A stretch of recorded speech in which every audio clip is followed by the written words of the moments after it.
Welcome to Quick Takes with Kevin, a weekly podcast about leadership, life, and ministry with Kevin Ezell, president of the North American Mission Board. Each week, Kevin will be focusing on how pastors can keep their souls healthy in the midst of the demands and challenges of everyday life. Now, here's your host, Kevin Ezell.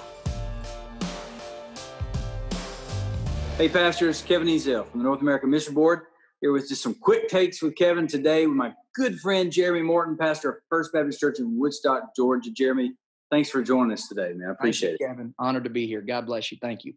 Hey, I've been privileged to know you for some time, but I want the pastors to get to know you better and more than just the guy who took over for Johnny Hunt. And so, hey, what some guys may not know is that you were chaplain for a high school team that had a pretty decent quarterback.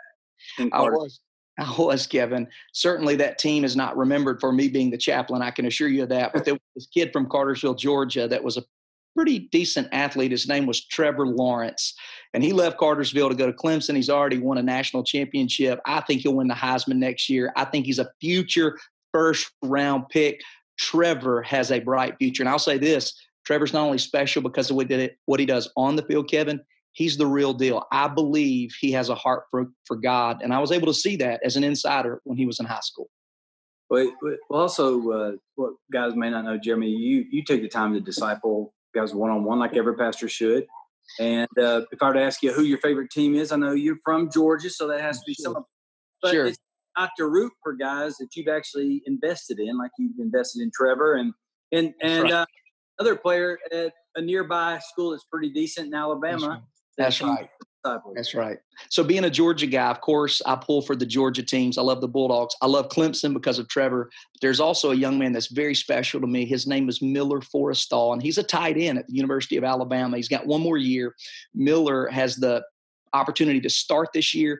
And I had the privilege when he was in high school just a few years ago to disciple him. It was a wonderful experience that I'll always treasure. And hopefully Miller has the opportunity to get drafted next year and play in the NFL. Here's what's cool about Miller. This past year, he won the FCA award at all of Alabama. He was picked by his peers as the outstanding Christian leader on his team. And so to be honest with you, I'm more proud of that than I am what Miller could do on the field. And I saw it begin to happen in his life in high school.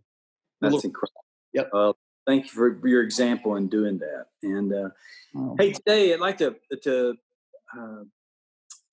talk through a topic that's in chapter 38 of Lance Witt's book we've been going through, Replented. And it's talking about show up and speak up and the tendency to often to avoid hard conversations and not willing to confront things and knowing, the old Kenny Rogers song, knowing when to hold them, knowing when to fold them. Sometimes you ask, you don't know when to speak up, when not to, and you want to say certain things. What is it in your mind, in your heart, that helps you discern when to speak up and when not to? Well, hopefully, Kevin, we are guarding our mouths so that we don't sin, which is frequently mentioned in Psalms and in Proverbs. I think whenever we're confronting something, we should first confront our own heart.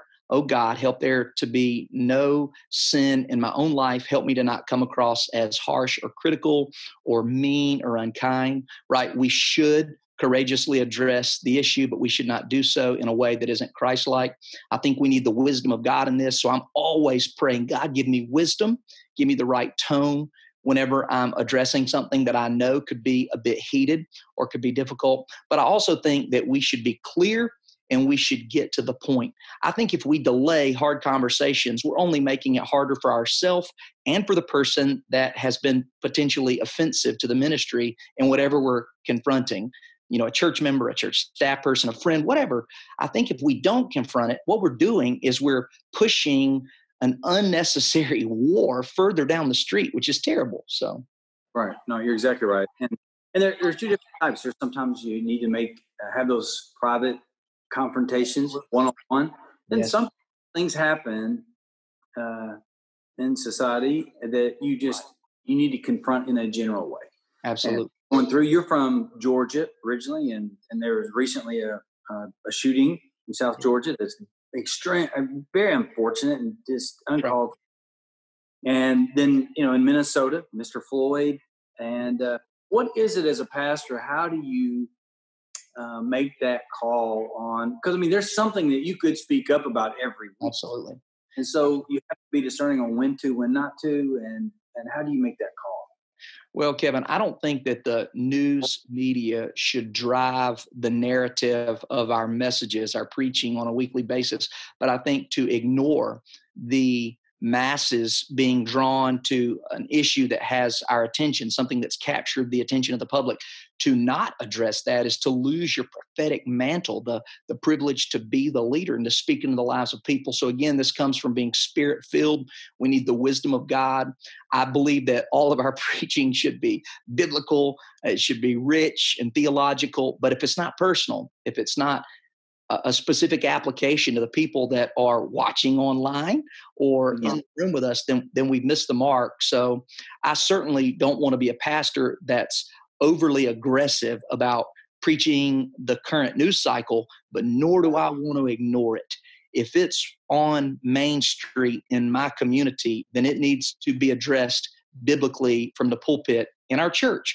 And I want to do that well if God will help me. Right. Hey, what is it, Jeremy, you do with your staff to help create a sense of team where they feel safe to express and share concerns openly? The only way to really hold each other accountable is to feel safe to do it. That's a great question, Kevin. I don't know that I do it well. I want God to help me do it well. I want our whole staff to know they're loved. I try to regularly say to each staff member across the board, hey, I love you. I'm grateful for you. Please let me know if I can do anything for you. I want to keep a clear line of communication in permanent existence. I want it to be there perpetually. I want the staff to know that I'm here as their teammate.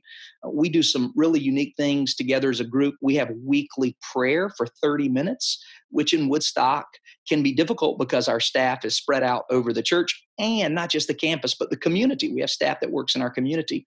But every week we have a specific time when we come together, and it's not led by me every week. It's led by a different person, but we'll have a brief devotional, and then we'll get on our knees together and we pray together.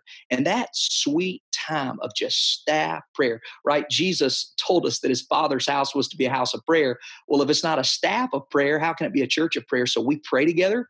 We have monthly fellowship time, a meal together where there's no agenda except friendship. Friendship is one of the real intentional words that we try to use, and we want it to be in existence on the staff. We want our church to be a church of family and friends, and we want our staff environment to feel the same way. So that only happens through intentional outreach among ourselves to one another. So prayer and fellowship is crucial for us. Well, Jeremy, thanks so much for sharing about this topic and just for being the example you are. And I want you to know, man, I prayed for you during the first year of transition at Woodstock. You've just done an incredible job. But my prayer is you just guard your life and don't do anything stupid that would disqualify you. Because then God's like so many things to you, and so many people watching now. And I'm so grateful for you. Incredible confidence that the best is yet to be. I pray by God's grace. And Kevin, I mean this sincerely. Anytime the Lord brings my name to your mind, I mean this. You'll never waste a prayer on me. I'm so grateful to have a man like you praying for me. Thank you, Kevin. That means so much. Oh, thanks, brother. Love you. Love you too. Thanks for joining us for Quick Takes with Kevin. Each week, Kevin will visit with pastors and leaders as they talk about the challenges they face and the lessons they've learned in balancing faith, family, and ministry. Thank you for being with us.